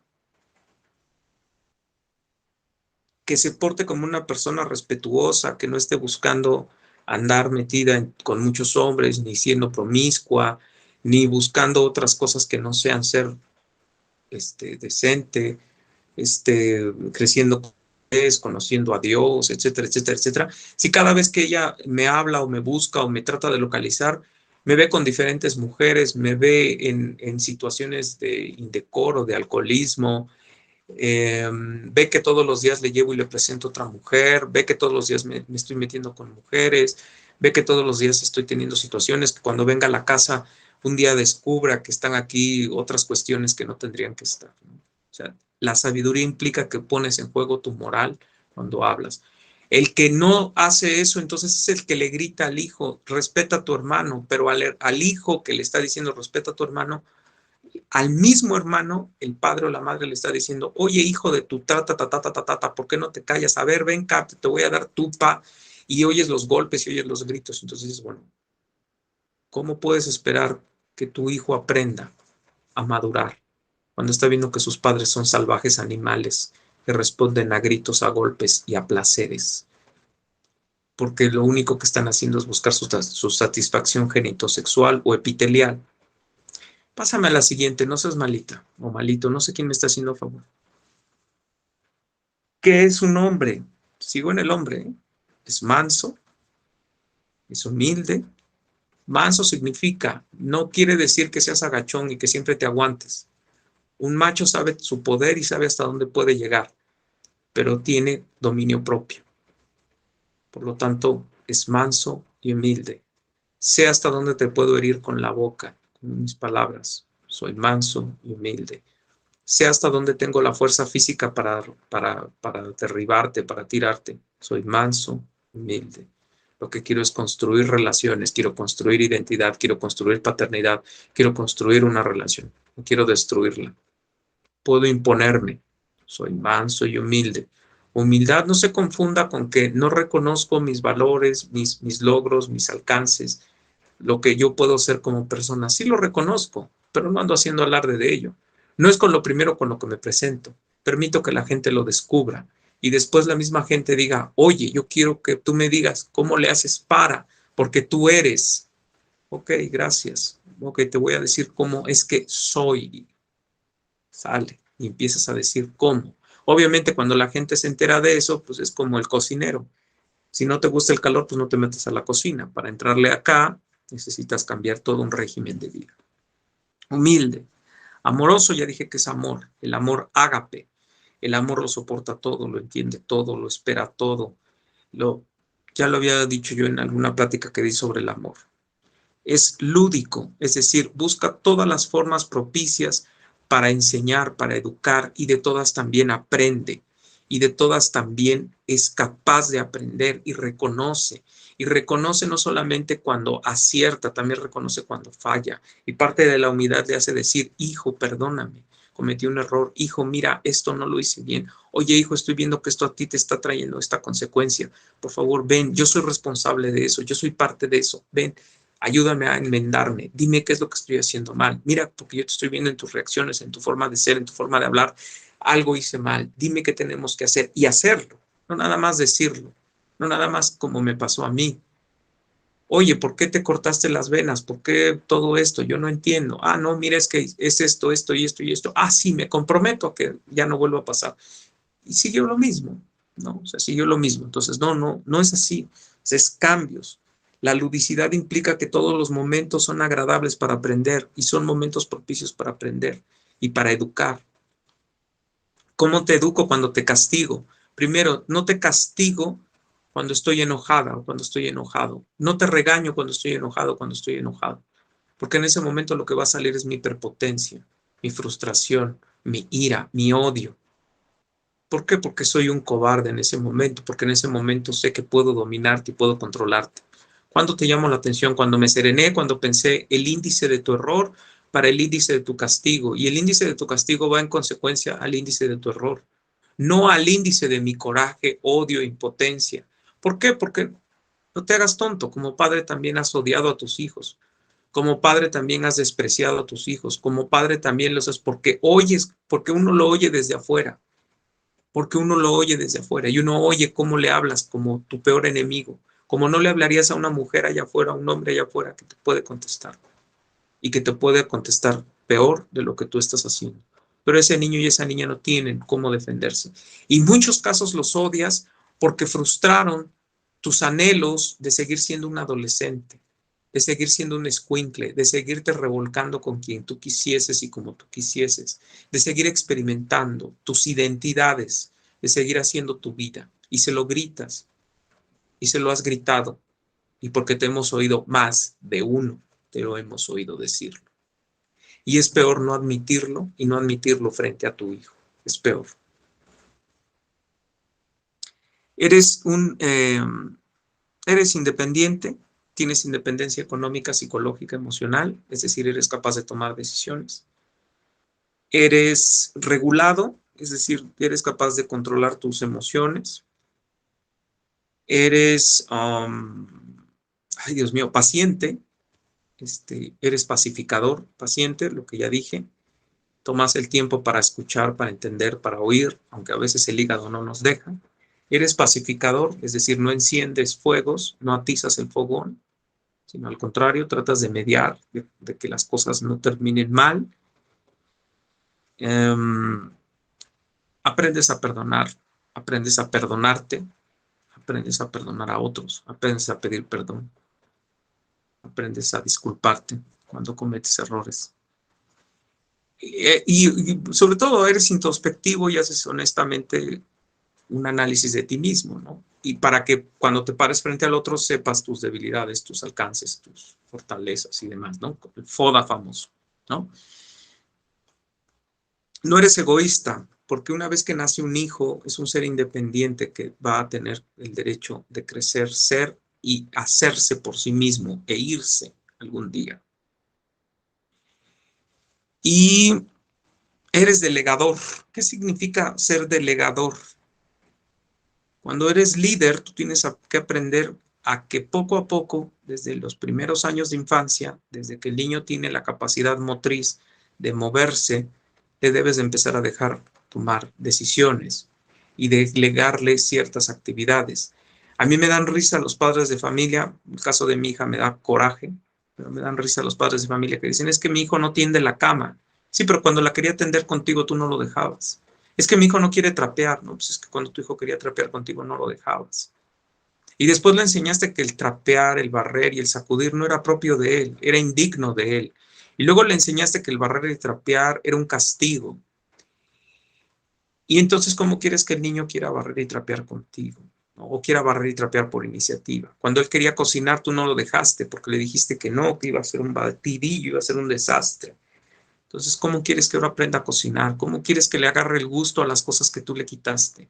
¿Cómo quieres que le agarre gusto a las cosas si tú te pusiste como el mejor cocinero, el mejor trapeador, el mejor barredor, el que le hacía todo y el que le levantaba todo? ¿Cómo quieres que ahora él quiera hacer las cosas? Pues mejor síguelo haciendo tú, porque también uno tiene la capacidad de acomodarse. ¿A qué? A lo que me hace sentir a gusto. También le entramos. Hoy estamos en la sociedad esteta y la sociedad esteta es la que está buscando simplemente el placer por el placer mismo. Y hoy se combina con la ignorancia. La ignorancia más el placer es lo que está trayendo como consecuencia estas sociedades en las que vivimos. Hoy queremos estar todo el día en Netflix. Hoy queremos estar todo el día fuera de un libro. Hoy queremos estar todo el día sin que nos digan qué hacer, cómo hacerlo y dónde hacerlo. Hoy queremos que alguien nos dé la varita mágica para no hacer planeaciones, para entregarlo menos y ganar más. Hoy queremos vivir en una sociedad en la que no se nos obligue y que si podemos hacer que otro haga las cosas por nosotros, mejor.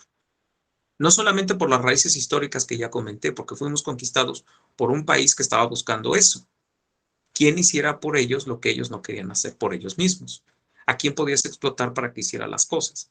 Sino porque también ya está, déjenme decirlo de una forma absurda, en nuestro ADN, en nuestro programa cognitivo, ¿no? Y creo que esa es la última, si no me falla la memoria, ya no hay más láminas. Con eso, dije, con eso cerramos. Bueno, yo cierro, me callo ya por fin. mi maestra, espero haya sido útil.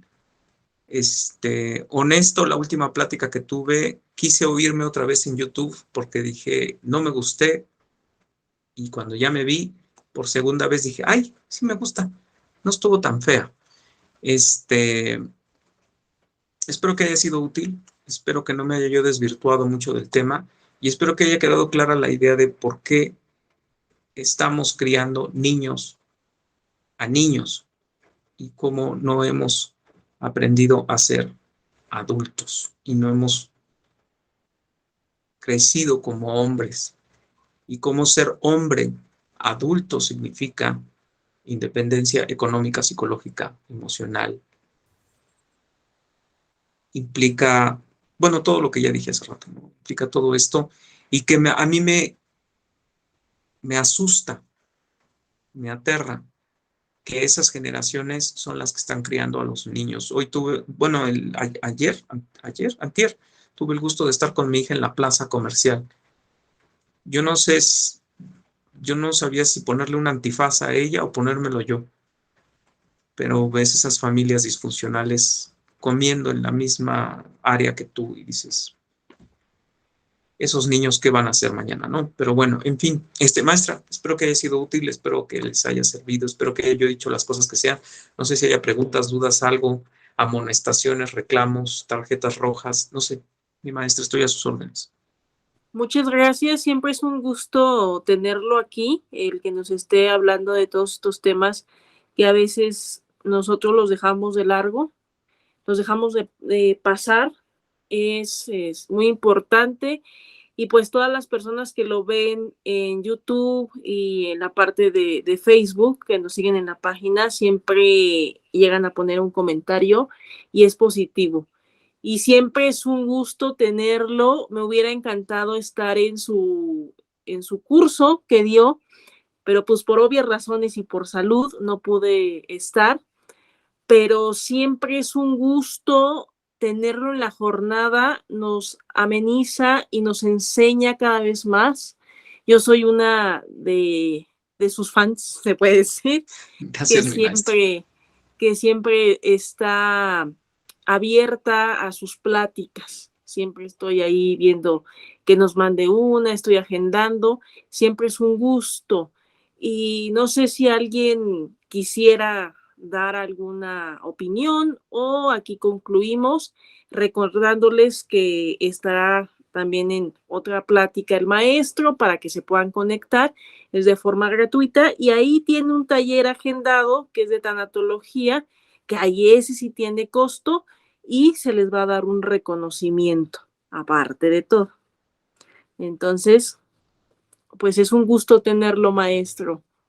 Gracias, maestra. Incluso si tú quisieras, podemos abrir una plática y te comprometo desde ahorita. Ya tengo una agendada con el gusto de que se la voy a dar bueno, va dedicada a Rosita. Pero la otra, pues podemos abrirte una plática que los orígenes del humanismo, porque así quise pretextar en la escuela, porque te acuerdas que se llama Centro Universitario Humanista. Así es. Entonces, cuando se habla del humanismo, de repente la gente, no tiene ni idea de qué es el humanismo, ¿no? Entonces yo quise abrir con esa idea para que mis compañeros y yo, cuando estemos frente a nuestros alumnos, sepamos qué camiseta traemos, ¿no? Porque ni siquiera sabemos qué es el humanismo, ¿no? Y Sí. hoy resulta que somos caracoles, hipocampos, extraterrestres, changos sin cola, y el humanismo no decía nada de eso en sus inicios. Mi maestra, no sé si hay alguna intervención, no sé, estoy a sus órdenes. Pues muchísimas gracias, maestro. Lo vamos a finalizar aquí y por recordándoles que hay que estar pendientes de de las páginas oficiales para seguir, si el maestro nos indica otra plática, pues ahí la vamos a estar colocando. Entonces le mando un fuerte abrazo y ya se pueden retirar.